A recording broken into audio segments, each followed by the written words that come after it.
السلام علیکم، میں ہوں آپ کا ہوسٹ ملک اپنے یوٹیوب چینل کے ساتھ۔ ہم اپنے ولاگ میں آج سب سے پہلے جس ایشو پہ بات کریں گے وہ ہے امریکہ ایران جنگ پر یومیہ کتنا خرچہ آ رہا ہے۔ ایران میں جنگ کی قیمت امریکہ کو پہلے ہی بھاری پڑ چکی ہے۔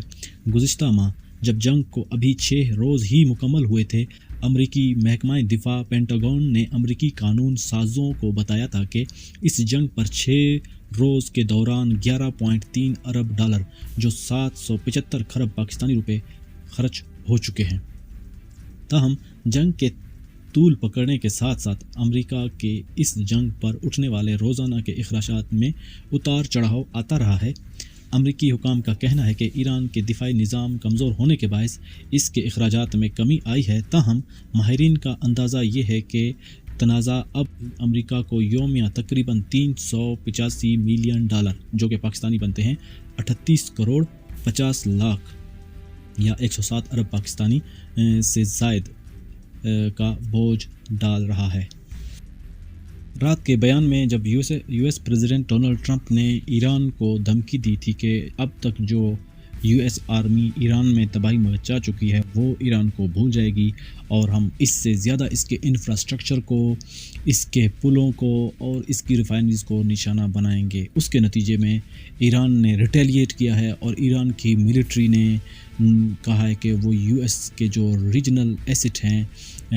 مشرق وسطیٰ میں ان کو نشانہ بنائے گا اور اس کے جو اتحادی ہے اسرائیل، اس کی جو اہم تنصیبات ہے وہ انہیں نشانہ بنائے گا، جبکہ اس کے نتیجے میں ایران نے کویت کے جو ڈسٹلیشن پانی کا پلانٹ ہے اسے نشانہ بنایا ہے اور اس کی ریفائنریز کو بھی نشانہ بنایا ہے، جبکہ اور جو مختلف گلف کنٹریز ہیں وہ اب بھی تہران کی طرف سے آنے والے حملوں کو برداشت کر رہی ہیں، جبکہ ڈسٹلیشن پلانٹ پر جو پانی کا حملہ ہے اس کی ایران نے جو اسے ڈینائی کیا ہے اور کہا ہے کہ وہ اس نے حملہ نہیں کیا، اور اس کے بعد جو ایران نے ہے میزائل فائر کیے ہیں اسرائیل پر، جس میں ریلوے اسٹیشنز پر کچھ ملبہ گرا ہے اور کچھ گاڑیاں اور گھر تباہ ہوئے ہیں اس کے نتیجے میں، جبکہ کرگستان نے 129 ٹن امدادی سامان ایران کی طرف روانہ کر دیا ہے۔ کرگستان کے جو سرکاری خبر رساں ایجنسی ہے کبار کے مطابق کرگستان نے امریکہ اور اسرائیل کے ساتھ جاری تنازع سے متاثر ایرانی شہریوں کے لیے انسانی ہمدردیوں کی بنیاد پر 129 ٹن امدادی سامان روانہ کر دیا ہے، جبکہ ان کا ایک BBC کے عربی کے ایک چینل کو انٹرویو میں انہوں نے کہا ہے کہ یہ جو سامان ہے یہ جو کرگستان کے صدر ہے ان کی طرف سے بھیجا گیا ہے۔ امدادی سامان میں 66 ٹن خوراک، جس میں آٹا، ڈبہ بند گوشت، سبزیاں، تیل اور اس کے علاوہ امدادی سامان میں 63 ٹن ضروری ادویات بھی شامل ہیں، جبکہ دبئی میں کیتھولک چرچوں نے حکومتی ہدایت کے تحت عبادتیں منسوخ کی ہیں، جبکہ پاکستان میں حکومت نے ٹول ٹیکس میں 25% اضافے کو واپس لینے کا اعلان کر دیا، جبکہ پاکستان کے دارالحکومت میں جو عوام ہے اس کے لیے جو پبلک ٹرانسپورٹ ہے اس کو بالکل فری کر دیا گیا ہے۔ تقریباً ہفتے سے یہ ٹرانسپورٹ پورے دارالحکومت اسلام آباد میں فری چلے گی، کوئی کسی قسم کا کرایہ نہیں لیا جائے گا۔ امریکی صدر ڈونلڈ ٹرمپ نے امریکہ کے 3 بڑے آفیشلز جو کہ قانون نافذ کرنے والے ادارے اور چیف آف آرمی اسٹاف کے جنرلز کو عہدے سے ہٹا دیا ہے، جن میں امریکی فوج کے chief of staff general رینڈی George اور اٹارنی جنرل پام بانڈی کو عہدے سے ہٹا دیا ہے۔ پام بانڈی ڈونلڈ ٹرمپ کی بہت ہی قریبی اور ان کی قریبی اتحادی تھی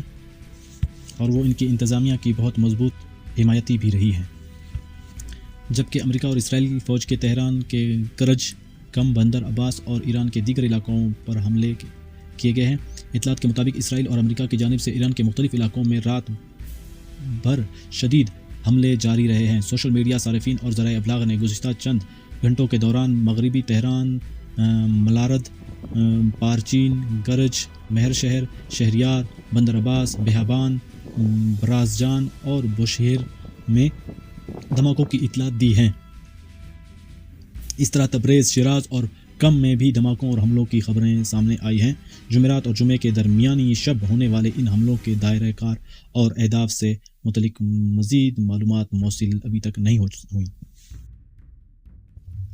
کویت کے منع الاحمدی آئل ریفائنری پر ایران کا تیسرا حملہ۔ جمعے کی صبح سویر متعدد ڈرون حملوں کے بعد کویت کے ایک اہم منع الاحمدی آئل ریفائنری کے بعض حصوں میں آگ بھڑک اٹھی، تاہم اس حملے میں انتظامیہ کی جانب سے کسی جانی نقصان کی اطلاعات نہیں ملی۔ منع الاحمدی ریفائنری، جو مشرق وسطیٰ کی سب سے بڑی ریفائنری میں سے ایک ہے، روزانہ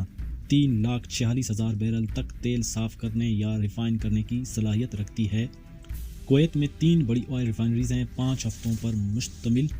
تنازع کے دوران منع الاحمدی ریفائنری کو اس سے پہلے بھی 2 بار ایرانی ڈرونز نے نشانہ بنایا تھا۔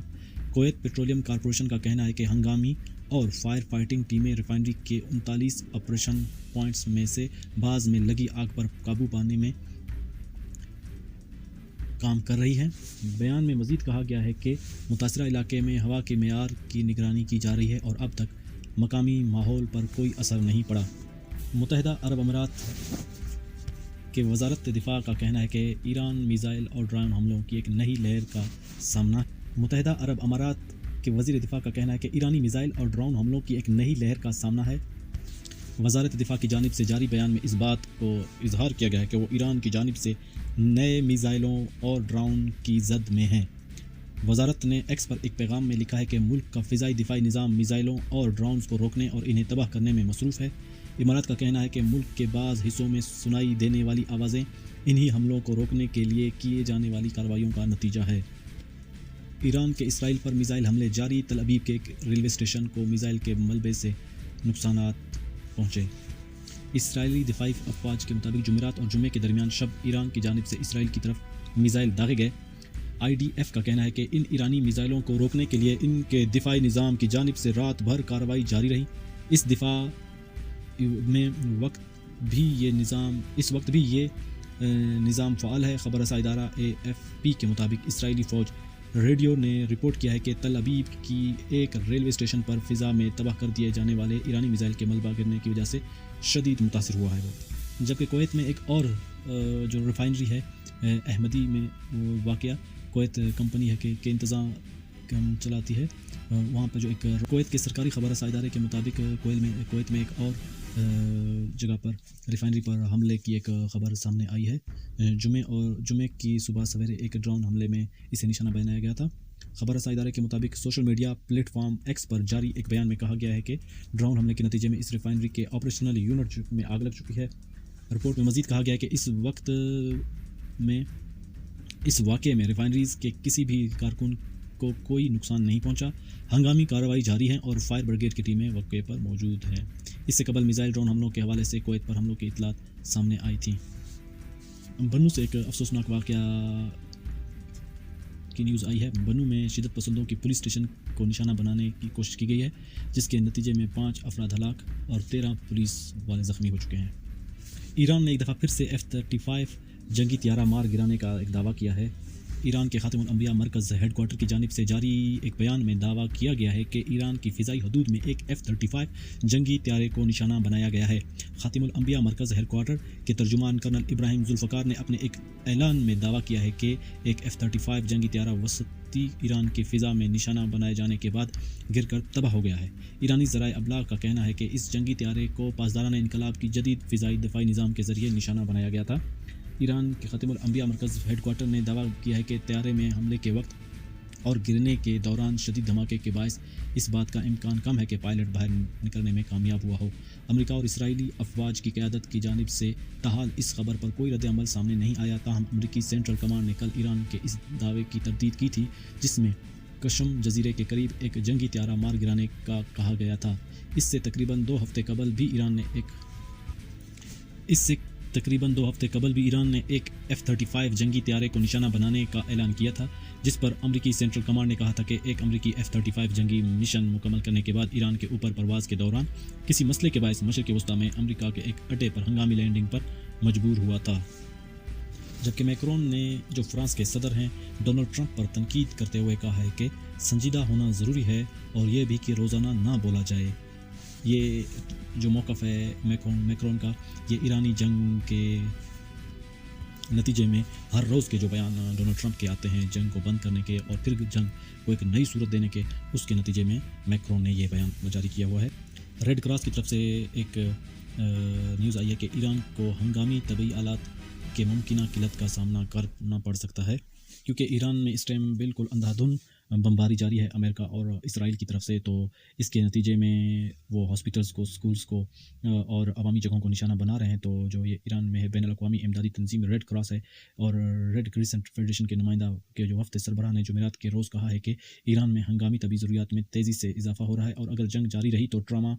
کٹس اور دیگر طبی ساز و سامان جو ہے وہ ختم ہو سکتا ہے، جس کی وجہ سے مشکلات کا شکار ایرانی عوام کو مزید مسائل کا سامنا کرنا پڑ سکتا ہے۔